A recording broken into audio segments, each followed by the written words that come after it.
네, 청년 정치인의 시각으로 정치권 이슈를 분석하고 토론해보는 뉴스엔 청년맞수. 오늘도 권지웅 더불어민주당 전 비대위원, 윤성호 국민의힘 대변인 두 분 나오셨습니다. 안녕하십니까? 네, 반갑습니다. 안녕하세요. 지난주 두 분 아주 뜨거운 토론을 보여주셨는데 오늘도 잘 부탁드리겠습니다. 네. 오늘 첫 질문은 오늘 오후에 있었던 속보 뉴스를 잠깐 짚고 관련 이야기를 듣고 이제 시작을 하겠습니다. 헬로윈 기간 안전을 우려하는 내용의 정보 보고서를 참사 이후에 삭제한 의혹과 관련해서 이제 수사를 받아오던 용산경찰서 전 정보계장이 숨진 채 발견이 됐는데요. 해당 계장은 보고서를 삭제하도록 직원을 회유하는 역할을 맡아서 그대로 수행했던 혐의를 받은 것으로 전해지고 있습니다. 이게 이제 오늘 오후에 전해진 숨진 채 발견된 이후에 나온 속보 내용인데요. 이 관련해서 두 분의 말씀 좀 들어보겠습니다. 일단 처음 소식 듣고는 좀 많이 놀랐습니다. 그게 사실은 지금 제기된 의혹이 사실이라 하더라도 법에 의해 처벌이 있는 것이지 그게 뭐 사적으로 스스로의 생명을 뭔가 위협하는 것은 아니어야 하잖아요. 근데 어떤 압박이 있으셨는지 모르겠지만 이렇게 스스로 목숨을 끊으신 걸로 전 들어서 너무 안타깝다고 생각합니다. 네. 저도 아직 확인되지 않은 사실들이 많지만 나온 내용들로는 봤을 때 좀 부적절한 행동이나 이런 자기 부하 직원들을 회유하려고 했던 혐의가 지금 주어진 상태였지 않습니까? 네. 이런 압박감 때문에 극단적인 선택을 하신 걸로 지금 추정되고 있는데 설사 본인이 어떤 처벌을 받아야 될 일이 있어도 어떤 법 앞에 떳떳하게 그 처벌을 받아야지 이렇게 하는 것은 스스로도 마찬가지고 가족과 국민들에게도 결국 좋은 방향은 아니라고 생각합니다. 네. 오늘 이태원 참사와 관련해서 안타까운 소식이 이제 오후에 전해졌기 때문에 잠깐 짚고 넘어갔습니다. 오늘 이재명 대표가 또 이태원 참사 국정조사 범국민 서명운동에 나설 것이다라고 이제 발표를 했는데요. 국정조사 요구는 국민의 목소리에서 이제 시작이 돼야 한다 이렇게 이제 언급을 했습니다. 그런데 정치적으로는 이재명 대표 이제 본인이 사법 리스크가 이제 다시 점화가 되면서 이게 이제 분위기 전환을 위해서 장외 투쟁에 나서는 게 아니냐 뭐 이런 이제 해석도 나오고 있습니다. 왜냐하면 정진상 실장 영장에 이재명 102번 등장, 이 부분이 굉장히 좀 시사하는 바가 큰 것 같습니다. 이런 상황에서 이제 장외 투쟁에 나섰는데 먼저 민주당 입장부터 들어볼까요? 일단 지금 국정조사에 대한 요구를 서명으로 받겠다라고 하는 것을 이재명 대표의 사법 리스크랑 연결시키는 건 저는 좀 무리스럽다고 생각합니다. 예를 들면 국정조사가 진행된다고 해서 검찰의 수사가 멈춰지는 것도 아니지 않습니까? 네.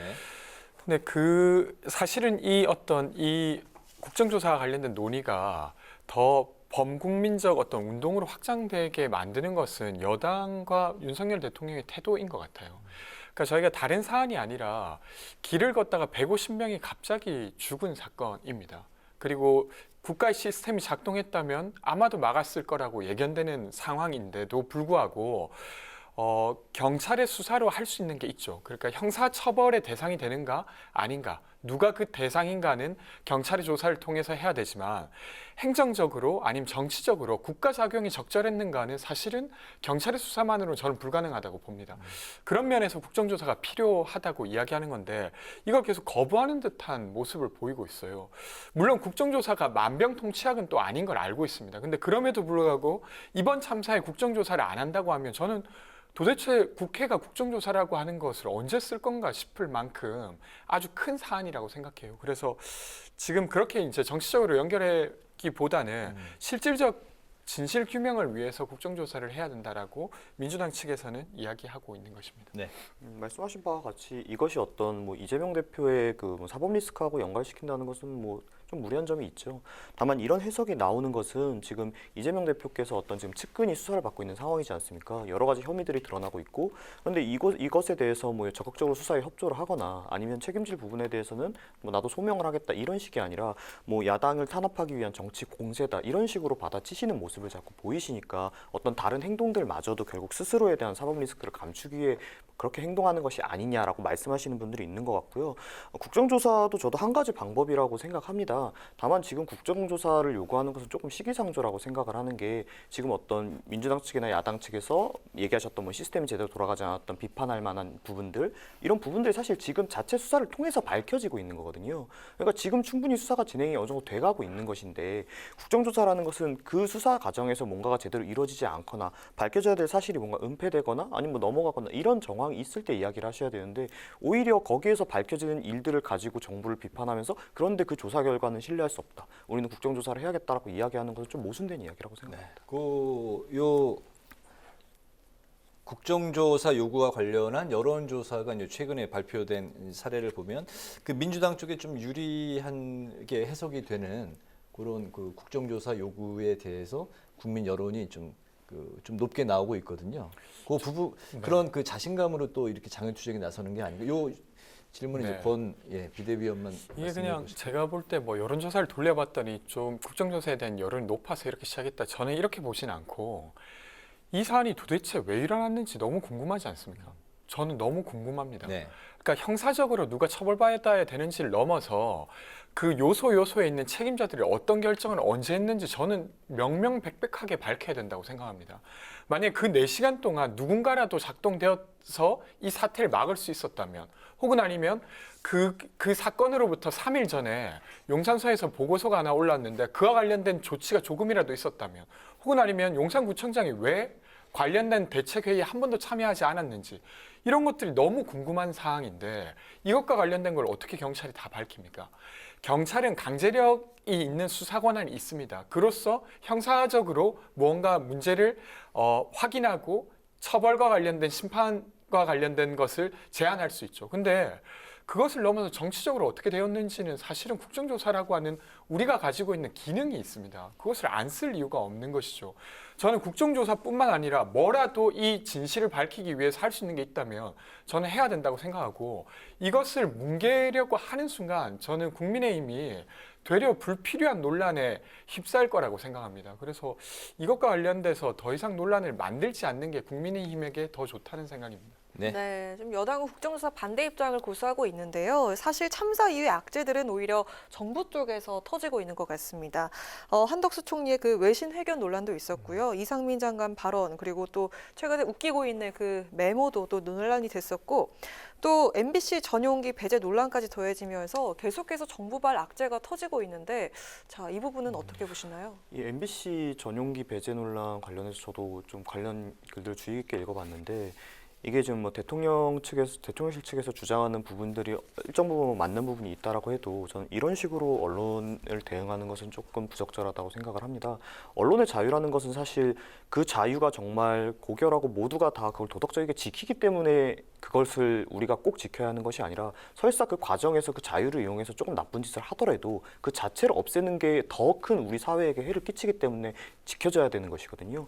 그렇기 때문에 저는 정부가 이런 식으로 언론과 각을 세우는 것에 대해서는 조금 적절치 않다라고 생각합니다. 하지만 다만 결국 어떤 자유를 제약하자라는 이야기가 목소리를 얻고 설득력을 얻을 때는 그 자유를 이용해서 자신들의 어떤 사익이나 아니면 본인들의 어떤 편향된 이념을 이용할 때 이야기가 나오는 것이거든요.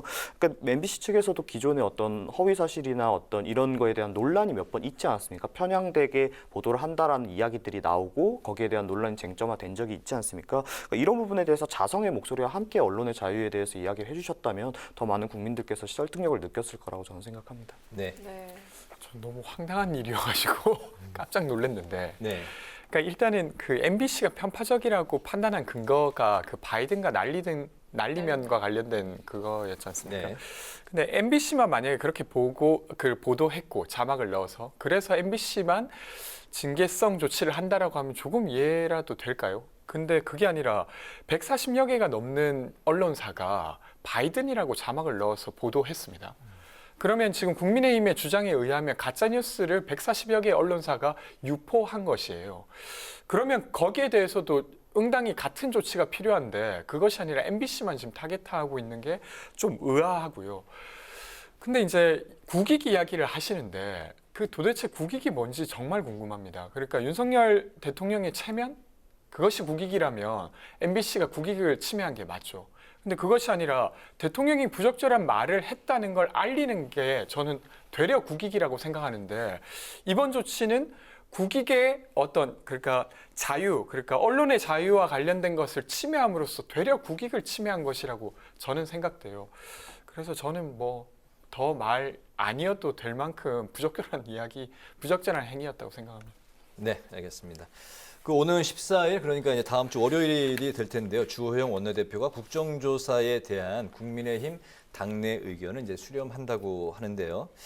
그 당내에서도 이제 강경하게 불참만 또 이제 반대만 계속 고수할 게 아니라 소수 여당의 현실을 이제 고려해서 협상도 해야 된다 이런 의견도 나오고 있다고 합니다. 문제는 그런 목소리들이 바깥으로 공식적으로 나올 수 있을까 이제 하는 점인데요. 최근에 이제 그 주호영 원내대표는 국감 자리에서 뭐 두 수석을 또 이제 퇴장을 시키면서 당내에서도 또 비판도 받고 있는 목소리도 있는데 어쨌든 이제 주호영 원내대표의 의지와 상관없이 대통령 눈치를 보느라 이제 여당이 할 말을 못한다 이런 그 목소리가 있습니다. 이 부분에 대해서 뭐 또 차례대로 들어볼까요? 네. 저는 좀 조영 원내대표를 여당 내부에서 좀 압박하는 건 저는 부적절하다고 생각합니다. 왜냐하면 조영 원내대표가 한 행위라고 하는 게 12구 참사 관련해서 대통령실에 사실 의원들이 질의하고 있었던 거예요. 왜 대응이 안 됐는지. 네. 근데 그때 수석이 필담을 나누면서 웃기고 있네라고 한 겁니다. 다른 사안도 아니고 이 사안 같은 경우는 윤석열 대통령이 되게 신경 쓰고 있는 사안이지 않습니까? 근데 거기에 대통령실의 수석이 웃기고 있네라고 말한 거예요. 그게 실제 내용이 어떻든 매우 부적절했고 저는 주호영 원내대표가 같은 여당이긴 하지만 적절히 조치했다고 생각합니다. 잘못된 일이니까요. 네. 근데 그것을 두고 조영 원내대표를 다시 압박한다? 그것이 윤석열 대통령이 원하는 것일까 싶고요.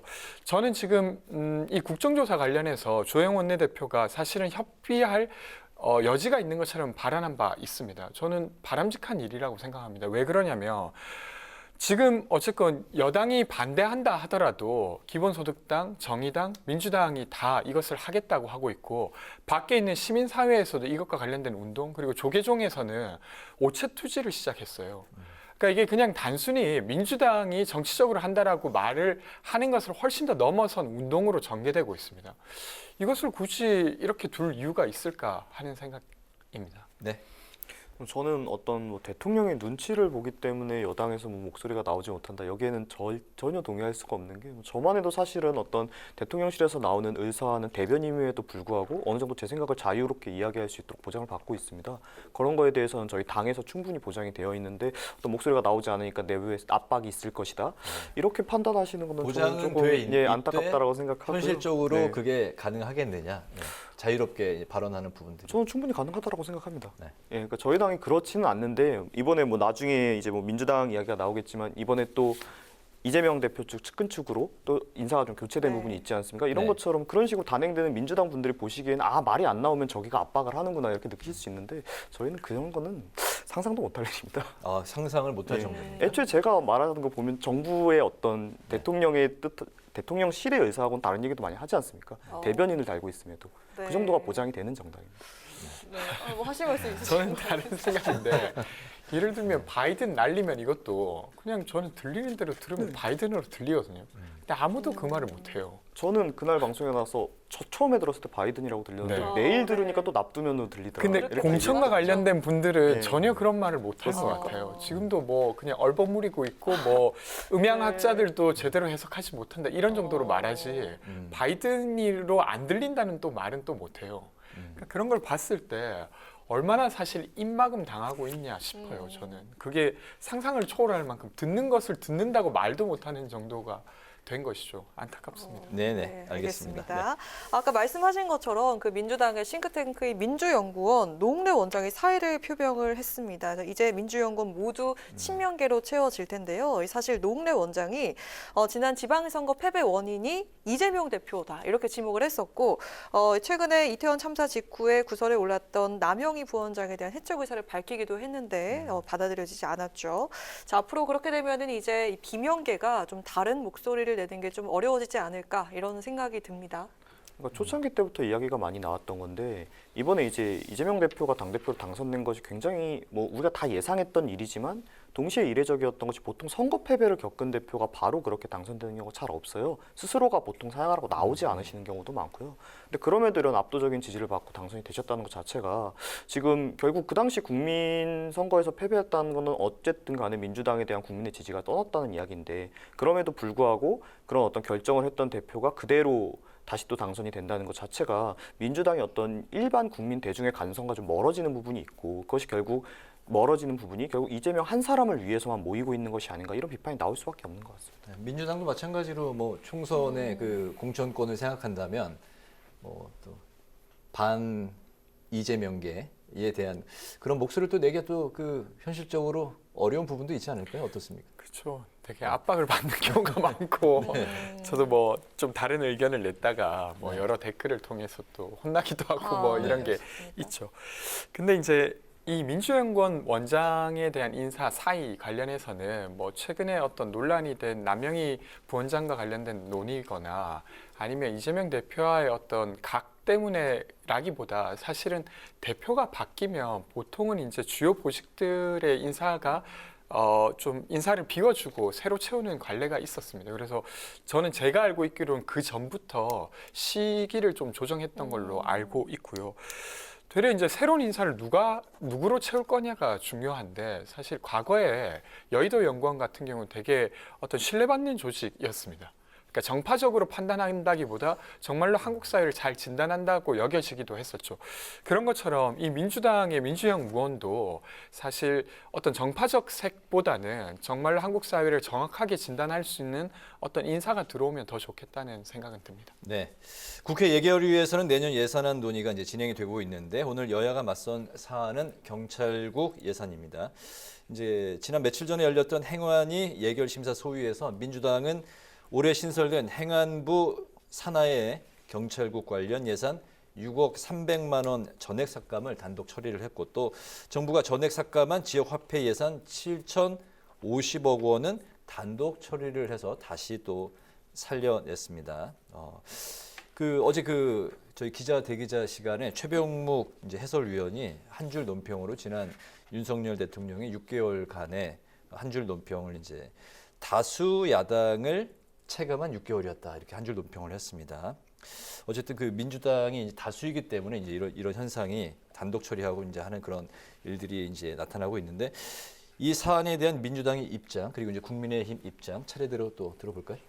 저는 되려 이거는 윤석열 대통령이 자초한 일 아닌가 싶습니다. 왜냐하면 정부조직법에 의해서 행안부는 치안과 관련된 업무를 할 수 없어요.